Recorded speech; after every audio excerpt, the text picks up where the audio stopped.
Assalamualaikum warahmatullahi wabarakatuh. Selamat siang teman-teman. Welcome back to Ari Purwadi Channel. Ini episode kelima dan di video kali ini saya akan membahas tentang badan usaha berbadan hukum dan badan usaha bukan berbadan hukum. Ini dua hal yang masih belum diketahui oleh masyarakat. Mereka masih rancu gitu pemahamannya. Misalnya nih, ada masyarakat yang datang ke sini dan dia melakukan pengurusan untuk perusahaan dia yang bentuknya CV gitu. Jadi dia berangkat dari perorangan, mau bekerja sama dengan pihak lain yang mensyaratkan badan hukum gitu. Nah, serta-merta orang tersebut datang ke notaris bikin CV, kemudian mengurus perizinannya sampai semuanya selesai. Dan ternyata ketika orang tersebut datang ke pihak yang dia ajak kerjasama, ternyata ditolak gitu. Karena bukan badan hukum yang disyaratkan gitu. Nah, dia kaget. Loh, CV ternyata bukan badan hukum gitu kan. Nah, hal-hal seperti ini yang belum diketahui oleh masyarakat dan di situ akan kita ulas di video kali ini. Tapi sebelumnya, jangan lupa untuk subscribe, like, dan juga komentar apabila teman-teman punya pertanyaan terkait pembahasan kita di video kali ini. Nah, teman-teman, di masyarakat mengenal badan usaha dan juga badan hukum. Masyarakat mengenal ini sebagai satu hal yang sama gitu, padahal merupakan dua hal yang berbeda. Nah, secara istilah yang baku ada dua gitu. Badan usaha berbadan hukum dan badan usaha bukan berbadan hukum. Kita akan fokus pembahasannya di sini gitu ya.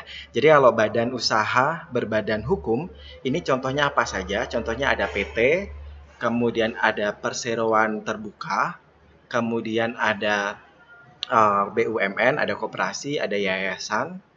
Nah, kemudian kalau badan usaha bukan badan hukum, ini ada maksud saya ada CV, ada perorangan, kemudian ada namanya itu walaupun sekarang juga jarang digunakan itu persekutuan perdata atau masyap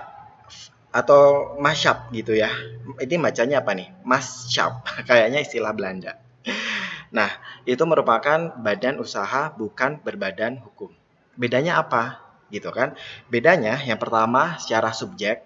Jadi kalau badan usaha berbadan hukum, dia sudah diperlakukan sebagai sebuah subjek, sebuah personifikasi.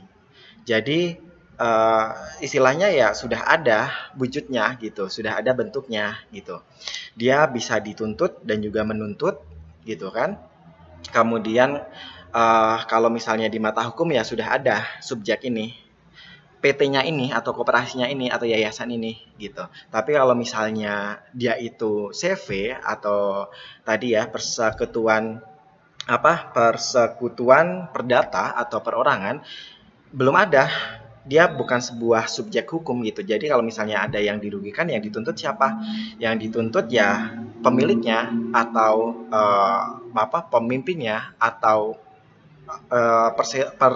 perseroan aktifnya gitu. Persekutuan komanditer itu gitu. Jadi yang dituntut langsung ownernya langsung gitu. Kemudian kalau misalnya dari sisi modal, kita bahas modal yang berikutnya perbedaannya. Kalau untuk badan usaha berbadan hukum, ini antara modal pribadi dan juga modal badan usaha berbadan hukum itu terpisah, ada pemisahan yang jelas gitu.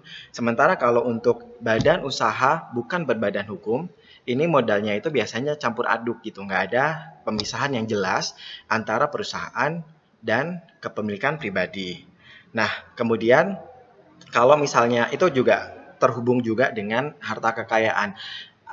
Badan usaha berbadan hukum ini harta kekayaannya terpisah dengan harta kekayaan direksinya, orang-orang yang ada di dalamnya.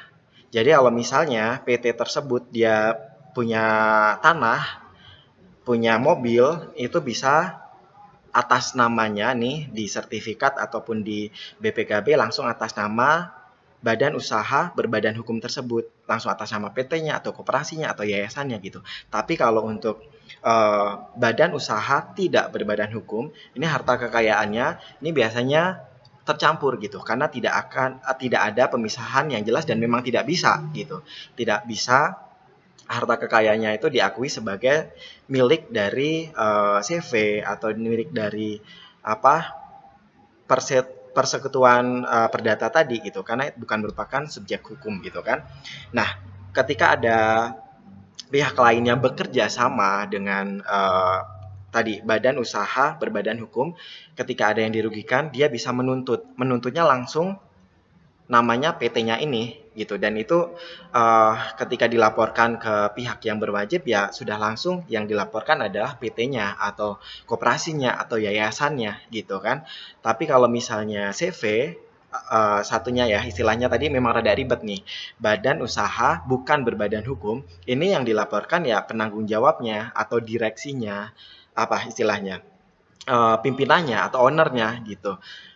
Nah, perbedaannya di situ, teman-teman. Jadi, sebelum teman-teman membentuk teman-teman datang ke notaris nih untuk dari yang tadinya perusahaan perorangan, kemudian mau diwujudkan ke dalam sebuah entitas atau ke dalam sebuah perusahaan dengan bentuk yang teman-teman inginkan. Ini teman-teman harus paham terlebih dahulu.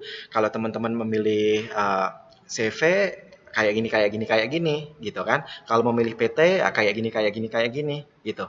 Itu akan saya bahas di video saya berikutnya. Yang jelas sampai di sini dulu teman-teman harapannya saya paham bisa membedakan antara badan usaha berbadan hukum dan badan usaha bukan berbadan hukum. Ini sangat penting teman-teman nanti kaitannya ketika teman-teman juga memenuhi persyaratan-persyaratan dari pihak-pihak yang mungkin bekerja sama dengan teman-teman. Teman-teman disyaratkan harus badan hukum nih, jadi teman-teman sudah tahu dulu arahnya gitu. Nah, itu tadi teman-teman pembahasan kita di video kali ini. Semoga bermanfaat. Kalau misalnya teman-teman merasa video ini kurang, silahkan bisa drop komen. Dan kalau misalnya teman-teman merasa video ini bermanfaat, silahkan share ke teman-teman yang lain. Demikian untuk video kali ini. Terima kasih sudah bergabung. Akhirnya, wassalamualaikum warahmatullahi wabarakatuh.